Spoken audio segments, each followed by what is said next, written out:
आपकी D3 chart के अंदर आपको क्या क्या चीज़ें पता करनी चाहिए और आपका स्वभाव किस ऋषि के साथ मिलता है। नारद ऋषि, अगस्त्य ऋषि या दुर्वासा ऋषि, किस ऋषि के साथ आपका स्वभाव मैच करता है वो आपका D3 चार्ट बताता है। D3 चार्ट के अंदर हम एक एक अगर स्थानों की बात करें तो ये आपके भाई बहनों के ही रिलेटेड चीज़ें बताता है। आपके भाइयों से रिलेटेड ज़्यादा चीज़ें बताता है कि उनके बच्चे कैसे होंगे, उनकी पत्नी का स्वभाव कैसा रहेगा, उनमें कितना पराक्रम रहेगा, वो आपका D3 चार्ट बिल्कुल डिटेल में बता देता है। ठीक है, लेकिन आज के इस लेक्चर के अंदर हम बात करेंगे, आज के इस लेक्चर में बात होगी किसके बारे में, ऋषियों के बारे में, कि जो आपके स्वभाव है वो किस ऋषि के साथ ज़्यादा मेल खाता है।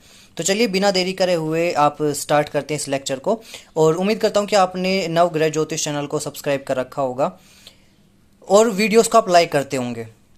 D3 चार्ट आपने निकाल लेना है। निकालोगे कैसे? आपने किसी भी सॉफ्टवेयर से जब आप अपनी कुंडली को डाउनलोड कर लेते हो PDF की फॉर्म में, तो सबसे नीचे जब आप जाओगे तो आपको वहाँ पर एक चार्ट दिखेगा। बहुत सारे चार्ट दिखेंगे, D2, D3, D4, D5, D10, बहुत सारे चार्ट दिखेंगे आपको। उसमें से आपको D3 चार्ट देख लेना है।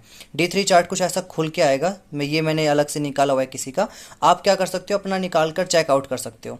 आपने क्या करना है, आपने राशियाँ चेक करनी है। सबसे पहले चर राशियाँ होती है कौन कौन सी?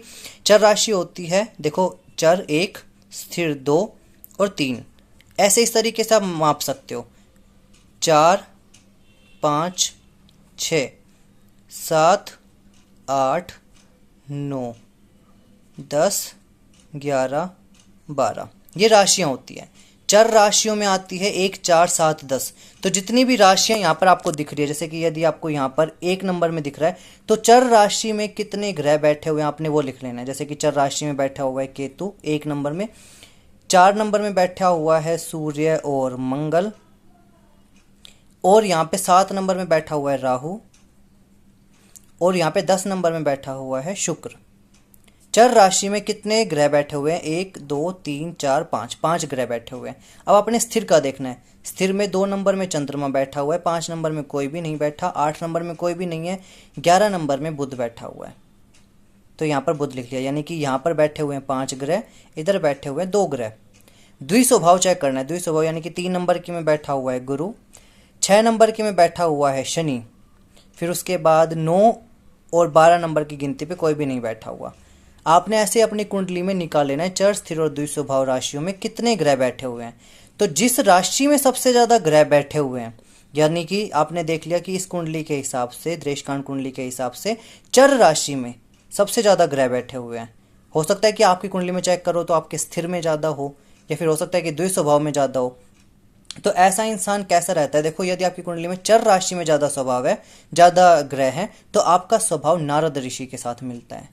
यदि चर राशि में ज़्यादा ग्रह हैं तो, यदि इसमें मिलता है, आपका स्थिर में मिलता है, तो आपका स्वभाव है अगस्त्य ऋषि के जैसा। यदि द्विस्वभाव में मिलता है तो आपका स्वभाव हो जाता है दुर्वासा ऋषि की तरह। अब इनका स्वभाव कैसा है, ऐसा इंसान कैसा रहेगा, चलिए इसके बारे में बात करते हैं। देखो, यदि आपका स्वभाव यदि आपका यहाँ पे चर राशि में ज़्यादा है तो ऐसा इंसान जो नारद ऋषि जैसा है तो कैसा रहेगा? यात्राओं का शौकीन रहेगा, एक जगह पर कभी भी नहीं टिकेगा। एक टाइम पर, मतलब कम से कम समय के लिए ही एक जगह पर रुकता है, नहीं तो फिर यहाँ वहाँ भटकता रहता है इन द सेंस इसको घूमने का बहुत चाव रहता है, वो घूमने का बहुत शौकीन रहता है। ऐसा इंसान बातूनी बहुत रहता है। ऐसा इंसान बहुत अच्छा मीडिएटर का काम करता है, कि 2 इंसान के बीच में सुलह करवाने का काम बहुत अच्छे तरीके से करता है।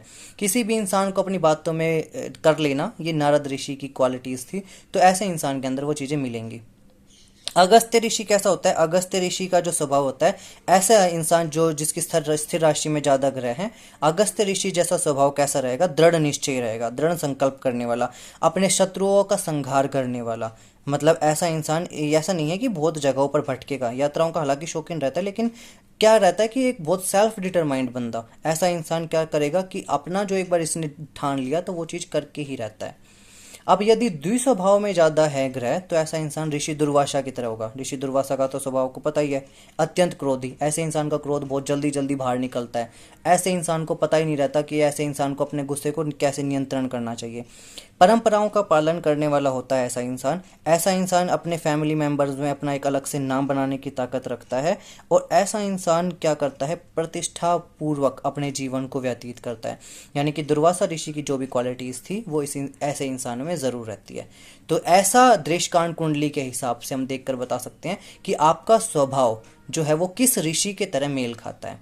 तो उम्मीद करता हूँ ये लेक्चर आपको अच्छा लगा होगा। चैनल को सब्सक्राइब करके जाइएगा और जो भी बेस्ट पार्ट लगा है वीडियो का वो मुझे कमेंट करके ज़रूर बताइएगा। आपका स्वभाव किस ऋषि के साथ मेल खाता है वो भी कमेंट करके ज़रूर बताइएगा। अगर कोई भी दिक्कत है इस लेक्चर से रिलेटेड तो मुझे इंस्टाग्राम, ये मेरी आईडी है, यहाँ पर जाकर आप मैसेज कर सकते हो पॉजिटिव शर्मा 23 के नाम से, या फिर अगर अपनी कुंडली दिखानी है तो कुंडली की अगर कंसल्टेशन चाहते हो तो आप मुझे यहाँ पर मैसेज कर सकते हो। जय श्री राम, जय बजरंग बली। मिलेंगे आपसे एक अगले लेक्चर में।